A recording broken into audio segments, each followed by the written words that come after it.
Hello there. Today I am creating some home decor DIYs perfect for summer.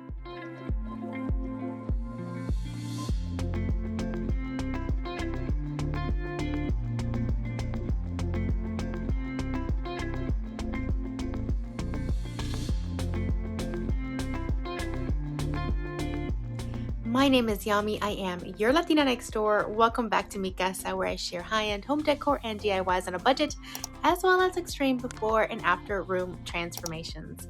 If that's something you enjoy, please make sure to hit like and subscribe so that you too can become part of the familia. I love this time of year. I love the summer, the heat, and of course, going to the beach. Now, while I find the beach soothing and inspirational, I cannot say the same for home decor that's inspired by it. However, I really love having little touches of the ocean and at the beach, of course, in my home, especially during this time. So I created some home decor ideas for you all that are very inexpensive, easy to make, and can be used in your home in stylish ways. All right, let's get to our first one. Now, the first DIY is going to be not only decorative, but also practical. And I am going to be using this little cigar box from the island of Puerto Rico. I've had this little box for a few years now, and I didn't want to get rid of it because it is very well done. And of course, it's from my hometown in Puerto Rico, and it was just a little sentimental to me. However, I couldn't really use it in my decor, so I thought I would give it a makeover. And the first thing I needed to do was protect the hardware so that I wouldn't get any paint on it. And I used this liquid latex that's used in artwork. It's a medium that you apply wherever you don't want paint to stick to a surface. And since these were going to be really small, I thought it would be a great opportunity to use this. I'll make sure to link to it in the description box below. So all you do is apply it with a brush and let it dry. After it was ready, I put the little box in my spray tent, and using some Rust-Oleum paint and primer in one, I spray painted the entire box.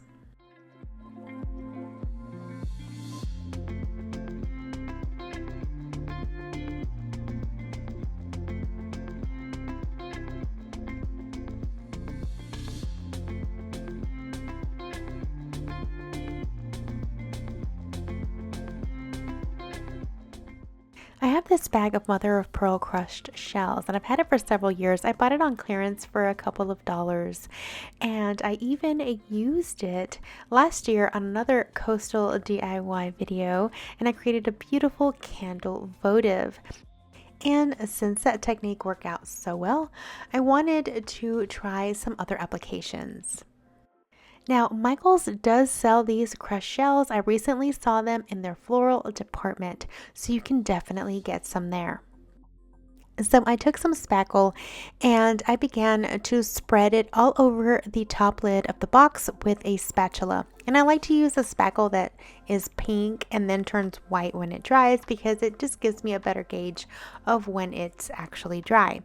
And all you want to do is just apply a layer just like you're icing a cake. Now, I personally like to work in small sections so that the spackle doesn't start drying ahead of time. And once I have a little section done, I take out some of the little pieces and I start applying it onto the surface, kind of squishing it in to that spackle.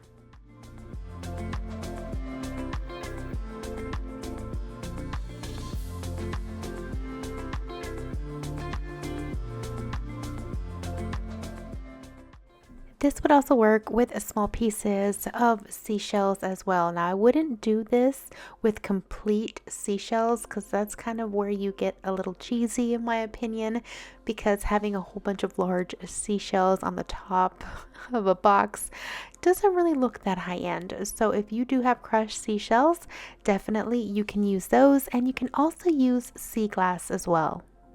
Now, this is a little tedious, so make sure you have something in the background that you enjoy listening to, or maybe your favorite Netflix show. Right now, I'm watching Inventing Anna, and it's so much fun.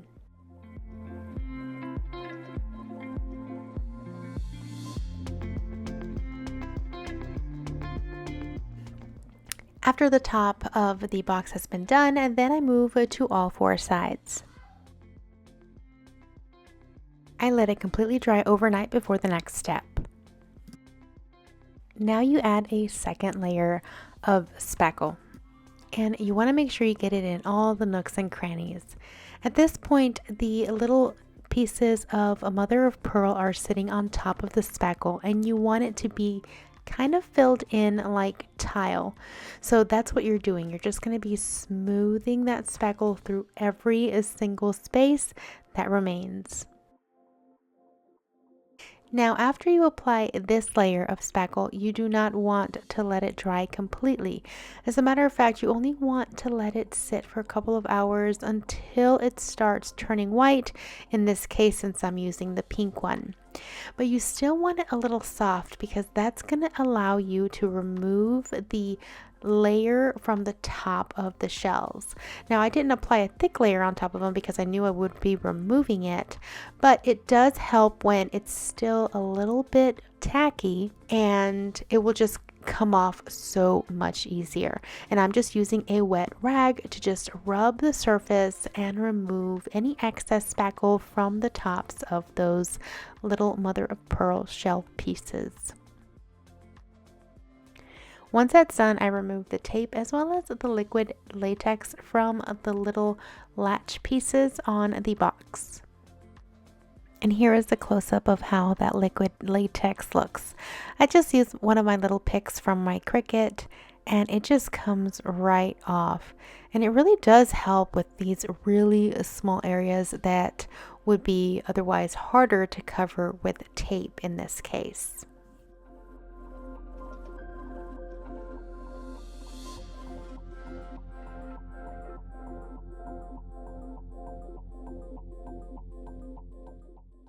The final step is to seal the mosaic top, and I'm using Big Top from the DIY paint line. It's like a polyacrylic, so it'll give it a nice sheen and protect it. So that's what I am applying all over the top lid. And as always, you can find the DIY paint line on my website, and you can order directly from me if you're interested in buying any of these products. I let this sit overnight to completely cure, and here is how it turned out.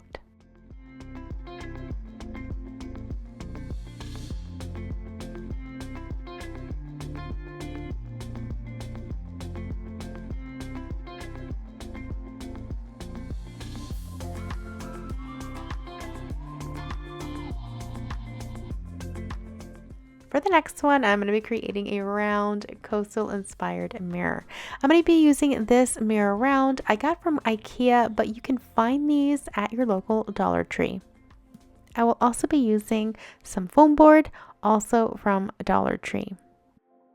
Now, you can always use any thick cardboard that you may have on hand. And all I did was tie a pencil with a string of baker's twine, and I use a little pin to secure it to the center to create a circle. Now, I made this circle a little bit too large. I was a little ambitious because I thought I would have enough of my rope for it, but I didn't, so I had to cut it down later.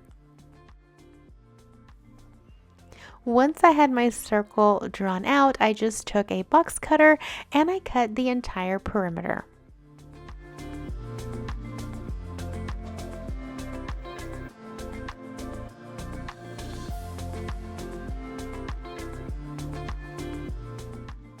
And I know it's hard to see because I did it in pencil, but I did trace a smaller circle where the mirror would lay, making sure that it was completely centered. In order to secure the mirror onto the foam board, I used a combination of E6000 as well as hot glue to hold it down.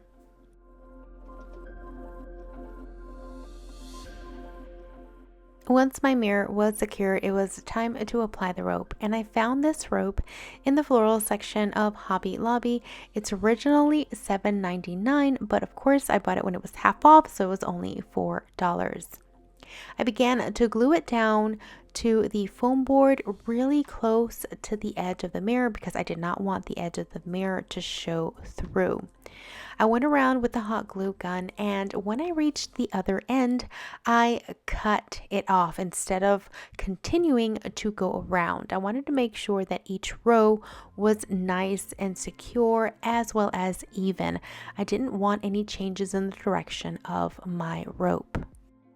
Once that first rope layer was down, I started my second one, making sure to keep that seam where they meet at exactly the same place for the next row, and so on and so forth.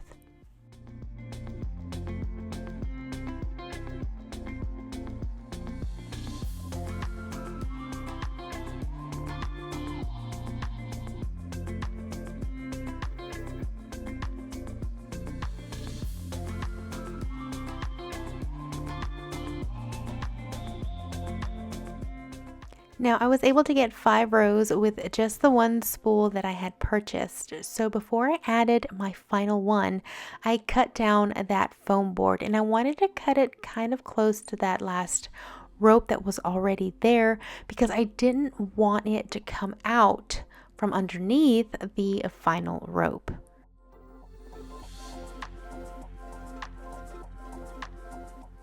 And here you see what I mean.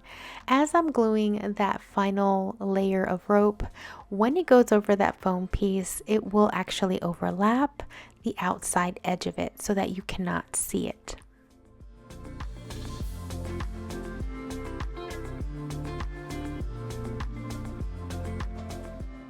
Now you can still see the foam piece underneath it, and I wanted a finished edge. So what I did was I took some rope that I had on hand and I applied it to the underneath portion, covering that edge of that foam board.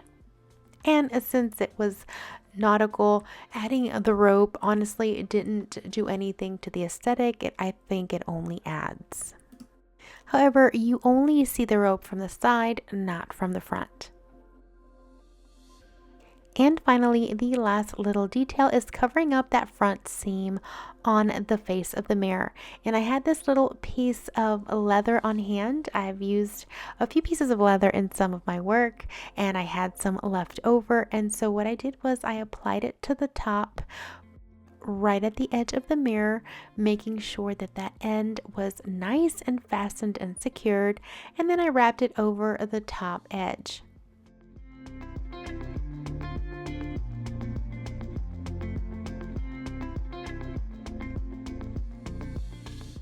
And here you can see where I cut off the excess, and I'm just pressing it down and making sure that it doesn't come undone.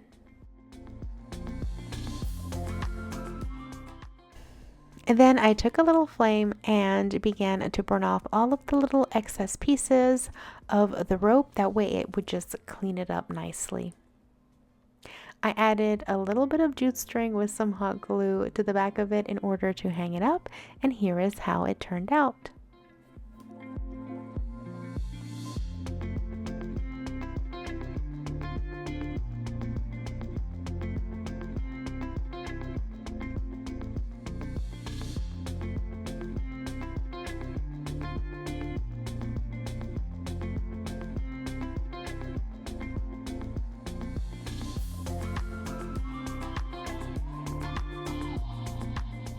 So I wanted to jump in for a quick second and remind you all that I am also on Instagram. I share behind the scenes and fun reels, and if you're not following me there, I'd love for you to join me. For this next DIY, we're going to be creating a seashell sculpture.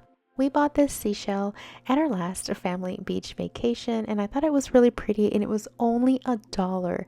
And I thought I'd bring it home. Oftentimes though, we always just put them aside or put them on top of a book on the coffee table or in a drawer somewhere. And I wanted to do something really fun.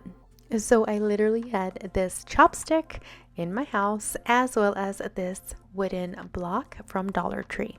And taking some inspiration from these shell sculptures online, I decided to create my own. The chopstick was a little bit too long, so I took my miter shears and cut it down. I took a little bit off at first, and I kept removing some more until I got the right size. Then, using a drill bit big enough for the chopstick to fit in, I began to drill a hole in the center of the wooden block. I did end up cutting the chopstick a little bit more, and then I added a little bit of wood glue to the bottom of the hole that I had drilled, and I inserted the chopstick in the center.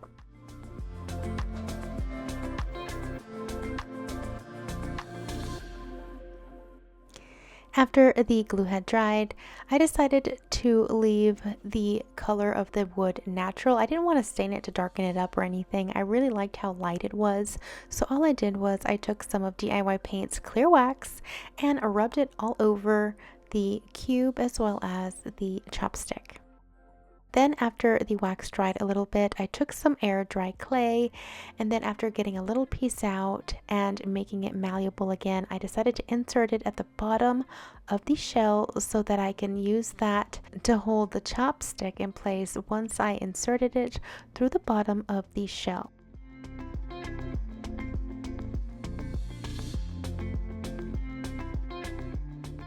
All I had to do was let the clay dry, and here is how it turned out.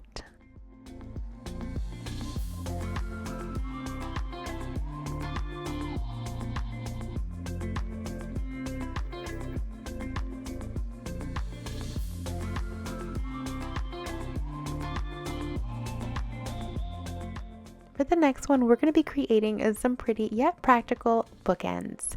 We had some scrap 2x6s around, and I had my husband cut them down in 4" by 5" pieces, as well as 4" by 7" pieces. And this is what we ended up with. I wanted to make sure that they had nice, crisp edges. Next, I took some wood glue and applied it to the bottom of the longer piece, and then added the shorter piece on top. I used clamps to hold them together while the glue dried. You can also add nails to this if you want even more enforcement. Now I've had these blue starfish that I bought at Michael's several years ago in my craft stash, and I've never done anything with them. Of course, if you have real starfish, this would be even better. But since I didn't want to go out and buy anything, I thought these would be perfect and I might as well use them. And using the same white Rust-Oleum paint from earlier, I gave both of them a nice white coat of paint on both sides. Like my little shell sculpture, I wanted to keep these in the natural wood state, thinking that perhaps staining it dark would take away from the nautical feel. So I just gave them a nice coat of clear wax.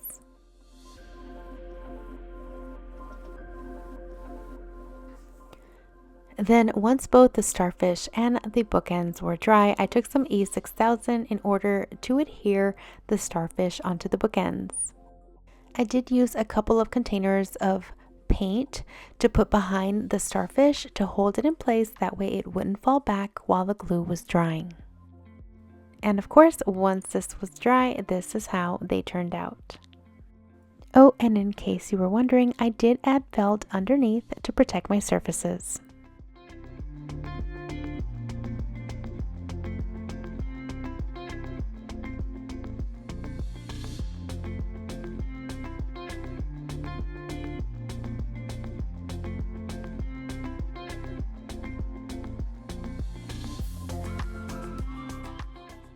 For this next one, I am creating some decorative spheres. Now, these are so inexpensive and really easy to make, and all you need are some Dollar Tree styrofoam balls, as well as some nautical rope from your Dollar Tree. And I have never seen this one before. This one was actually new to me, and it is a coastal theme rope as well. I do think the combination of blue and jute goes very nicely together. And all you're going to do is hot glue it onto the styrofoam ball. I like to make sure that that very first initial piece goes on there very nicely, and it will be a little tricky at first, but then once you get it, it'll be super easy. And just be careful not to melt the styrofoam, and you just want to go all the way around over and over until you wrap the entire ball. Honestly, this is really easy, but the key here is to just take your time and make sure you are applying the rope nice and tight as well as evenly throughout your surface so that your lines don't come out all wonky. Now, one of those ropes will only cover about 1.5 of those styrofoam balls. So for the second one, I decided to do a two-tone and just match it up with a white rope that I already had on hand, alternating both colors. Now, once you're done wrapping them, don't forget to take your flame and get rid of all those little pesky hairs that just stick out everywhere. And that's it for this one. It's very simple, but the combination of blue and rope and even white rope just adds a little bit of nautical feel without actually having it look like something from the beach.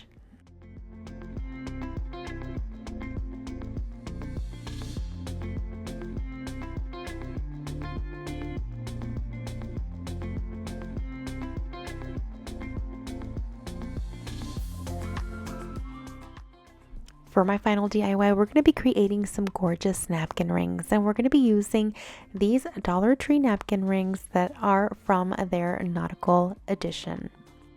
And we're basically going to do the same thing that we did to our decorative box earlier on in this video.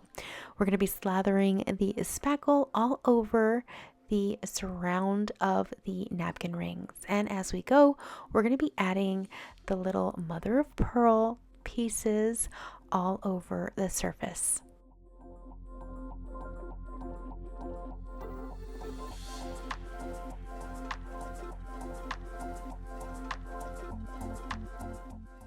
Then once that bottom layer of spackle dries, add on the top layer. And this will probably look a little bit messier than the box, but it's okay. Simply remove the excess once the spackle has dried a little bit, but it's still a little tacky. Next, since the sides of the napkin rings were still silver, I took some of DIY paint in white swan and I painted the edges so that there wouldn't be any exposed silver shining through.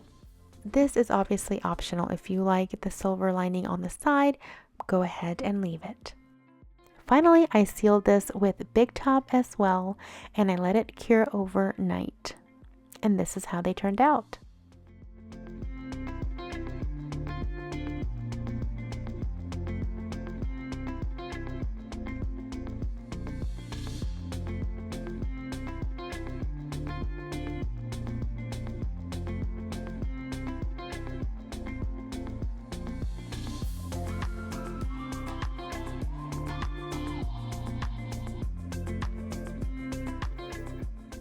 Well, that is it for this week's video. I hope you enjoyed it. If you did, please make sure to give this video a thumbs up. Let me know in the comments below which one of these DIYs was your favorite. I hope this was able to bring you some new and fresh ideas for how you can bring that amazing summer beachy feel into your home in an elegant way. Because nautical and coastal decor does not have to be cheesy. I will see you all next week with another home decor and a DIY video. Don't forget that next month is the Look for Less challenge. It is back and I have some amazing DIYs to share with you all. So be on the lookout for that invitation. In the meantime, check out some videos right here that I'm sure you'll enjoy, and I will see you all back here next week. Until then, adios.